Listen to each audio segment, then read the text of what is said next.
All right, we're going to talk about guitars, and I have a confession to make. I've been judgy about people who play golf.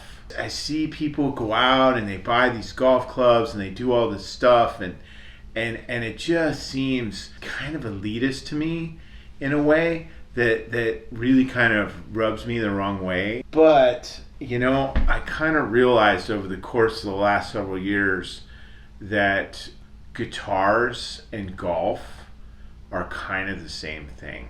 Let me explain my logic a little bit. Let's say somebody buys some golf clubs. They want to buy the cooler ones because that'll help them play better, and they want to get, you know, clothes that kind of work with that, and they want to get the right golf balls, and maybe they need a bag for that, and so they end up spending quite a bit of money on these things, right? And then they go out and play 18 holes of golf or 9 holes of golf, or go to they go to Top Golf and they hit balls and all that kind of thing. And they really get a lot of enjoyment out of it, right? Maybe they do that with some other people. They go out and play golf with their buddies, whatever it happens to be. And I know men and women who play golf and they're working on it, and they're kind of, you know, doing practice stuff and watching videos and all these things. And if you just take golf out of it and put guitars in it, then I pretty much do exactly that same thing. What's my story with guitar? I became kind of obsessed with the idea of getting a guitar when MTV came out. My parents, I was pestering them. I was like 11, 12, something like that. I pestered them about getting a guitar, and they had a family friend loaned me a guitar, and I just kind of messed around with it. I didn't know anything about it. I didn't know what I was doing. He showed me some things, I think. This is my memory of it, and I don't think I took any lessons or anything like that, but I kept messing with it, and you know, maybe he showed me a few chords and I played a few of those. I don't think I had I had an acoustic too. So then they saw that I was interested, and that I was really not going to leave them alone about it. And I think they bought me a decent level entry acoustic. I don't have it. I don't remember it at all. I remember that. My parents got me lessons, and those were very helpful. The guy was great. He wasn't like a music theory guy or anything like that. He showed me a lot more chords. He talked about like strumming patterns, and for a while we would he'd be like, hey, is there a song you like? And we'd bring it in on cassette tape and try to learn some of the parts. And that was about as far as that went. And I was playing by myself like all the time. And this is like, oh geez, you know, the late 70s, early 80s. There was no other resources. You know, you might run across a few people who play guitar and learn some things from them, but most of the people that I knew that were playing guitar were quite a bit older than me, and like playing like Dan Fogelberg and stuff like that. And it's just like, how cool is that? I became really, really obsessed with getting an electric guitar when I saw James Honeyman Scott playing with the Pretenders, and he had this really cool white Stratocaster, and I was just completely obsessed with that. That's the first like kind of real guitar that I was able to get, and I'm going to show you that here in a second. All right, so this is that very same Stratocaster, pretty much. I'll explain that here in a minute. I got this guitar at a music store that was in this guy's basement in Papillion, Nebraska. He didn't like Stratocasters because the pickups in particular situations make this humming sound. When you're not actually playing a guitar, like if you're just sitting there with it quietly, it makes this humming sound because of the nature of the pickups. And he didn't like them. I was obsessed with it. My parents chipped in like half of it, and then I paid the rest. And this was like $150. It's a 1973 Stratocaster. The neck is from 69. This has had a little bit of work done over the years, in that I replaced the pickups at one point, a little bit of hardware changes here and there, but basically it's the same guitar. I love this guitar. It sounds great. This is the guitar that I played bands and different things in high school and dreamt of blowing this little popsicle town and becoming a rock star. It's kind of a miracle in many ways that I still have it. It's a Fender, and Fender guitars are inherently very tough. I mean, this survived me being a teenager. So this is the first guitar I had, and it's really the one that I played for quite a long time. I had a few other guitars as a teenager, but this one still got it. Then the pandemic came. I guess we can all say that about a number of things. I was playing more because maybe 3, 4, 5 years before that, I had started playing guitar with some guys in a group that we don't go and play anywhere, but we get together and we learn songs and we bang things out, and it's just a really fun thing and a good experience for me. I've been thinking about, man, I need a better acoustic guitar to hang with these dudes, because they all had kind of nice stuff. And so I kind of promised myself that I was going to buy myself a guitar once I got rank and tenure. And so I did, and that came through in April of 2020. Little brief, it takes about a year to go through the entire rank and tenure process and find out if you're going to get tenure and get the raise associated with moving to associate professor. Found out in April, the pandemic was going on, and I'm like, I can totally justify buying this guitar. So this is the next guitar that's coming up is the one that I bought immediately following that. This is a Danelectro guitar. They're made by a company in New York, and this is a nice guitar. It's not a super expensive guitar, but it's also not particularly cheap. I probably paid about $500 for this. It's a player grade guitar. It's got a mid-rangey sound, and it's nice. It's got a good sound. It's not particularly full. It's not particularly loud. It's a nice guitar just to play some chords and mess around with. And it's pretty much in tune. What do you know? It's been sitting for a minute. I like it. It does have some wonkiness with the neck. I've had it adjusted a few times where you get some buzzing in places. But generally, if you're just going to be playing some chords, this is a great guitar. So then, I'm like, wow, global pandemic, this sucks. And I'm stuck at home all the time. And so I'm like, I probably need to get another guitar, and I've never had a 12 string, so I figured I'd buy one of those. So that's the next thing. So this is an Alvarez 12 string, and this was a little bit more pricey. 12 strings cost a little bit more. They have to be a bit more robustly built. I don't know if this is in tune. Yeah, it is actually. So, it's got that kind of fuller, more orchestral kind of sound. It's mostly in tune. I'm going to stop doing that until it's in tune. But it's a beautiful guitar. It's really suited to particular things. And so if you need a 12 string, you need a 12 string. And I felt like I really needed a 12 string.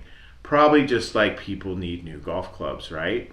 Need a particular type of golf club for particular situations.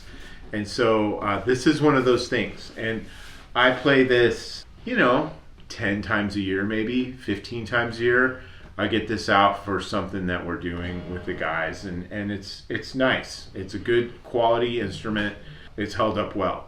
I had one technical issue which was really vexing, and I had no idea why. And I took it to my guitar tech, and he fixed it. I go to the store here, Ground Floor Guitars here in Omaha, and he fixed it. And it was just like, I'm like, what was it? And he was like, I don't know, but I switched some things around and it totally worked. I'm like, okay, we've got more.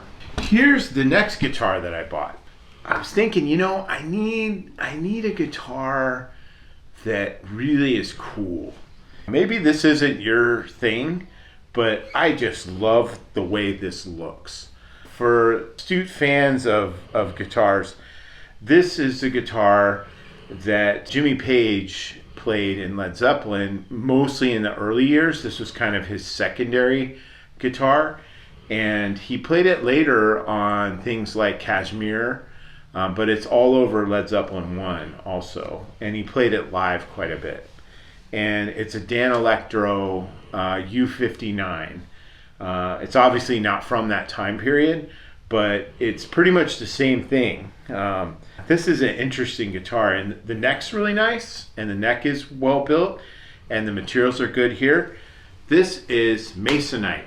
It's like pressed wood, and it's very light and very cheap. And the pickups are these single coil pickups. They are called lipstick tubes, and they're very simple and very straightforward. Electronics, you know, you can switch between these things, and you got a volume and a tone knob, and that's it. And I stuck the sticker on there. When I first bought it, it had a bridge that, this is called a bridge for those who don't know. It was a piece of metal with a stick of wood across it. And that's how they were back in the day when they first made these in the late 50s, early 60s. And I had replaced with this metal one, which makes the whole thing ring. It's so much better with that. The wood one wasn't bad, but this one is just, it's a fun, cool guitar to play kind of tough rockabilly type stuff with it, but you can also crank it up and get a really good distorted sound from it. And this was a cheap guitar. This was like $300, and it kind of does tough rock and roll stuff really, really well. But I wasn't done yet.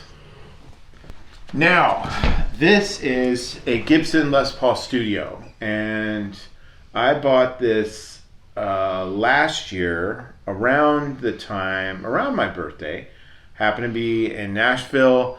I knew I was going to be in Nashville. I was obsessed with going to the Gibson flagship store there, and I wanted to buy a Les Paul. And I had done an extra project at work that paid me a little bit of change. And this time, you know, all the guitars that I have were that kind of player grade stuff. So not entry level guitars, the next step up from that.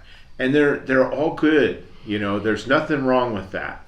But I play quite a bit, and I have ambitions of learning a lot more. And I've been working on that and playing quite a bit more than I used to. And learning music theory and picking away at things. I'm hardly an expert. Doing a lot more work in that because I enjoy it. I have a good time with it. Anyway, I was talking to my friend who's a professional musician, and he was like, you know, don't buy those guitars, that kind of guitar anymore. He said, go buy a pro level instrument because absolutely change the way that you play. Because you're playing all the time. You play a lot. You're not going to quit playing. Buy a really nice instrument. If you're going to be doing something a lot, you know, get something that's nice. And so I went. Now, initially, I was like, I want to go buy a Gibson Les Paul, which is very familiar to a lot of people. Jimmy Page played one. A lot of people, Slash played one. You know, a lot of people play Les Pauls. I went to that store, which was a great experience, by the way, the Gibson Garage in Nashville. They just recently opened one in London, of all places. I talked to the guy there, and I said, I'm thinking about this, but I want to try some different things. They were totally open to that. They let me sit there and run these through an amp, have some headphones that captures their sound accurately, and to try playing a bunch of different guitars. Les Pauls of that kind of fit and finish, so to speak, generally cost something like $2,500 to $3,300. You can go up from there, but that's kind of the max price that I was willing to pay to do that. I kept playing these different Les Pauls, and this is a Les Paul Studio, which is a somewhat heavier guitar. It doesn't look as cool, you know, I guess is what you might say, as looking at the Les Pauls. The Les Pauls that I'm talking about, like from the 60s and 70s, are kind of iconic, but I was playing some of those and they didn't feel right. And they didn't sound exactly like I wanted them to. It was surprising, and that's why I would totally recommend, if you're going to buy an instrument, go to a store and do it. It's not the pandemic anymore. You can do this. There's many local stores in this Omaha area. There's 5 or 6 places you could go to buy a guitar, probably more. And there's some really nice small businesses, and they can always use your help. And they make as good a deal as anybody else or anything you can find on the internet. Sometimes you buy internet guitars and you're going to be disappointed. Not necessarily because they're flawed or broken, but they don't sound or feel like you think they might. I've bought a few duds that way over the years and then ended up trading them in for something else. But anyway, I went in and tried this out. I was probably in there for like 3 or 4 hours, 3 hours at least, of trying out different Les Paul models and styles. And I ended up with this one, which actually is the least expensive of all the ones that I tried. But it sounds the best to me, and it feels the best, and I felt the best playing it. And so I got this, which means that my cheap skate mentality and my desire to have a cool guitar were both satisfied at the same time. Pretty amazing. And this is a great guitar. It's incredibly versatile, and my friend was absolutely 100% right that this guitar really changes what I can do and what I want to do with guitar, and it makes it a pleasure, even more of a pleasure, to play and practice. And so if you're thinking about, if you play guitar a lot and you're kind of like, man, I just don't know about spending that much money, you really should see what you can do to do something to get up into that pro level as best you can, and get something that's decent, because this thing is just great. Just love it. So I bought this guitar for myself for Christmas, and this is a Martin. I think it's a D10. And again, I went to a local guitar store here in Council Bluffs, Lidgett's, and this is Martin, if you don't know, is kind of a very legendary guitar company. They've been making guitars longer than anybody else in the United States. Very legendary acoustic guitar manufacturer. They don't do electrics at all, at least I don't think so. This guitar, though, I went in really with a pretty open mind about buying a pro level acoustic guitar. And I had kind of a price range in mind. I had a low end and a high end estimate of what I might pay. And I had some ideas of some brands that I might check out. Taylor is another acoustic guitar manufacturer who is pretty well known and produces some quality instruments. I played a few Taylors when I was in there. There is another manufacturer called Eastman, which is a Chinese company that really does quality work. That's not always the case with Chinese manufacturers or overseas manufacturers. They really have some quality instruments, and they look beautiful, and so do Taylor's. And then I played a variety of Martins also. Ultimately, this guitar sounded the best and felt the best to me. And is it super fancy? No, it's really pretty plain, and there's not a lot of fancy bells and whistles on it. It's pretty straightforward, but it gets the job done, and it sounded the best to me, and it felt the best. This guitar costs around $900. I think it was list for like $1,100, and he gave it to me for like $900 something. I was really happy with that. They have my business moving forward for such things. Getting the fancy stuff, it looks cool. Does it really affect how it sounds? If it affects how you feel and you want it that, by all means, do that. But I got this, which sounds just as good as a fancy looking guitar, but doesn't cost that much. So yeah, I bought this for myself for Christmas because, what am I gonna do? I have one more to show you. I like to do a little bit of recording, like the intros to the YouTube videos that I do and our podcast feature music that I have written, recorded using some of the gear that I have. And one of the things that I kind of wanted to do was to be able to play some bass lines. I'm not particularly skilled at bass. I'm getting better at it, but it's nice to have it. I played it a few times with the group of guys that I get together with, because sometimes 3 people playing guitars is a little much. And so it can be nice to have this low end to kind of frame the whole thing. And we're pretty good. I mean, we do parts and things like that, and we've recorded ourselves a few times, and it's like surprisingly tight. I guess maybe it shouldn't be that surprising because we have been playing together for a long time, but it's nice to have this. And this was not expensive at all, because I knew that I've never had a bass before, and I knew that I wasn't going to use it a ton. I wanted something decent, but I didn't want to spend a bunch of money on something and then be like, oh wow, I hate playing bass. And so I bought this again. I bought this locally, tried it out, played it a little bit, and found like, okay, this works and it sounds decent. It's not particularly versatile, but it gets the job done. And this is a Sterling Stingray bass. And this is the kind of bass that like punk rockers really liked because it was cheap. It's not badly put together. There's nothing off about it in terms of that. It just doesn't do a whole lot of different things. And that's totally fine for my purposes. Like, I want to play some bass lines and fiddle around with it a little bit. It's kind of all I'm trying to do. This costs like $300, a little bit more, I think. I really enjoy it. And that's kind of the point of the whole deal. Bringing it back home, I just can't judge people who play golf or collect things or whatever it is that people do, because now I'm one of those people. Am I going to buy more guitars? I'm not obsessed with the idea right now, but I'm sure I will. I know that I will.